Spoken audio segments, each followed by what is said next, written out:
27 জুলাই ঢাকা পঙ্গু হাসপাতালে কোটা সংস্কার আন্দোলনে যারা আহত হয়েছেন তাদের দেখতে গিয়েছেন মাননীয় প্রধানমন্ত্রী শেখ হাসিনা।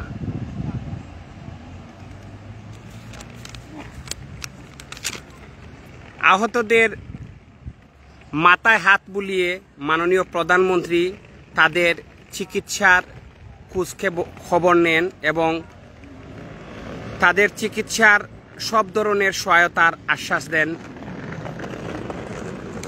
সে সময় তিনি পরিদর্শন করেন ক্ষতিগ্রস্ত দুর্যোগ অধিদপ্তর ও সেতু ভবন।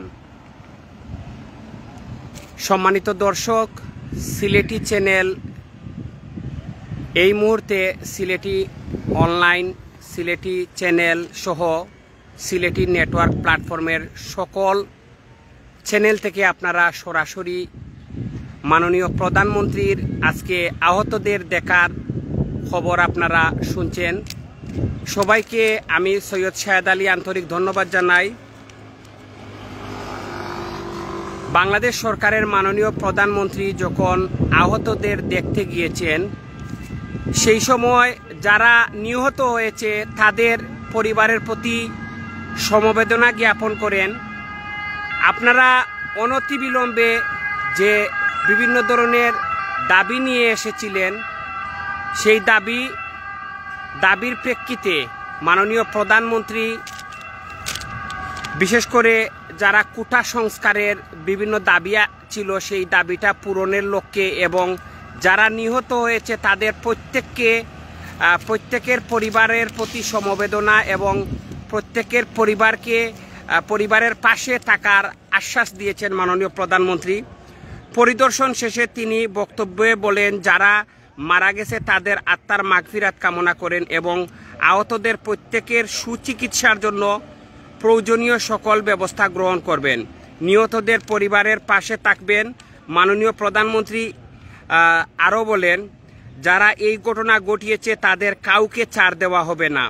দেশকে অর্থনৈতিকভাবে ক্ষতিগ্রস্ত করতে যারা জ্বালাও পোড়াও করেছে তাদের বিচারের আওতায় নিয়ে আসার জন্য বাংলাদেশের সকল নাগরিকের সহযোগিতা কামনা করেন। সবার সহযোগিতা চান প্রধানমন্ত্রী। সে সময় 2024-এর বাংলাদেশ আর 2008-এর বাংলাদেশ তফাৎ নিয়ে মাননীয় প্রধানমন্ত্রী বলেন যে 2008-এর বাংলাদেশ আর 2024-এর বাংলাদেশ তো এক না। মানুষের জীবনমান উন্নত হয়েছে, আজ দেশ কত উপরে উঠে গিয়েছে। সে উন্নয়নকে বিনষ্ট করতে, বাংলাদেশকে পঙ্গু রাষ্ট্র করতে, ভিক্ষুকের জাতি করতে যারা বিভিন্ন ধরনের তৎপরতা এবং অপপ্রচার এবং বিভিন্ন ধরনের ধ্বংসাত্মক কর্মকাণ্ড করেছে, তাদের প্রত্যেককেই বিচারের আওতায় নিয়ে আসা হবে। এই ধরনের কাজগুলো যেন আর কেউ ভবিষ্যতে করতে পারে না, সেজন্য দেশবাসীর কাছে মাননীয় প্রধানমন্ত্রী সহযোগিতা চান। সম্মানিত দর্শক, আরেকটা বিষয় আপনাদেরকে জানিয়ে রাখি, আমরা যেটা জানতে পারি যে কারফিউ কি শেষ হয়েছে না কারফিউ চলবে, আর কতদিন কারফিউ চলবে। 19 জুলাই মধ্যরাত থেকে সারা দেশে কারফিউ চলমান। ইতিমধ্যে আইন শৃঙ্খলা বাহিনী অনেকটা স্বাভাবিক হলেও, পরিস্থিতিটা অনেকটা স্বাভাবিক হওয়ার পরেও কারফিউ চলছে এবং কারফিউ এখন পর্যন্ত চলমান।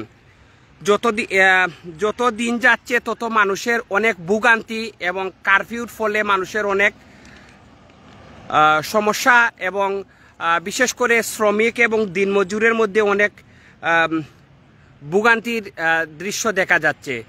আপনারা জানেন যে এমতো অবস্থায় যদি দীর্ঘ 8 দিন ধরে এমন অবস্থায় সাধারণ মানুষের মাঝে নেমে আসছে অনেক ভোগান্তি, শ্রমিক দিনমজুর প্রতিটা সময় কাটছে তাদের অনেক কষ্টে।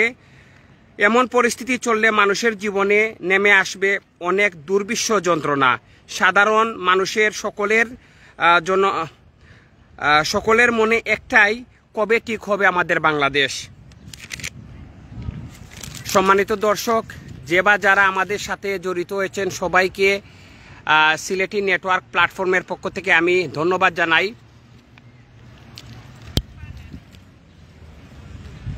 আমরা চাই আমরা বাংলাদেশ সুন্দর থাকুক, আমরা বাংলাদেশের মানুষের মধ্যে যে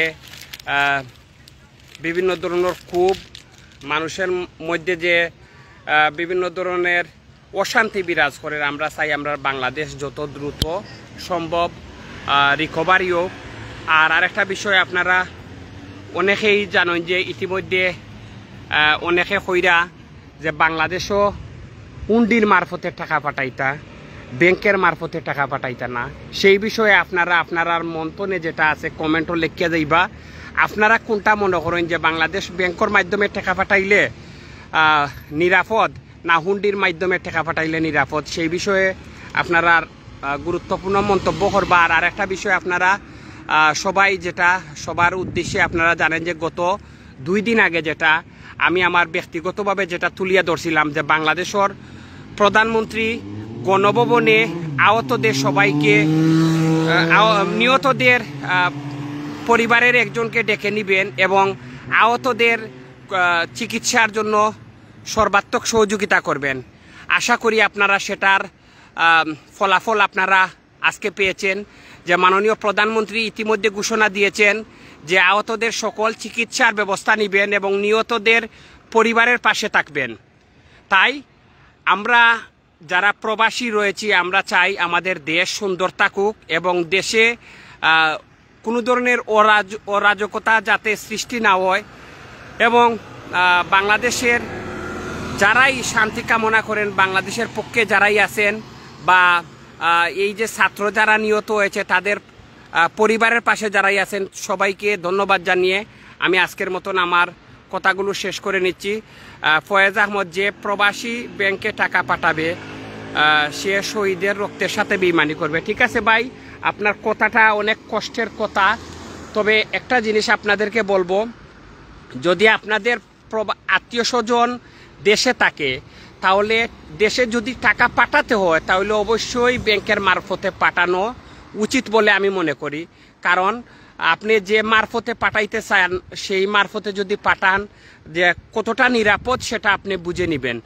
যাই হোক, আমরা চাই সুন্দরভাবে আমাদের দেশের মানুষ বা বর্তমান যে পরিস্থিতি সেই পরিস্থিতিটা ভালো না, আপনি সবাই স্বীকার করি। আমাদের দেশ ভালো থাকুক সেই আশা প্রত্যাশা ব্যক্ত করে আমি বিদায় নিচ্ছি। আসসালামু আলাইকুম ওয়া রাহমাতুল্লাহ।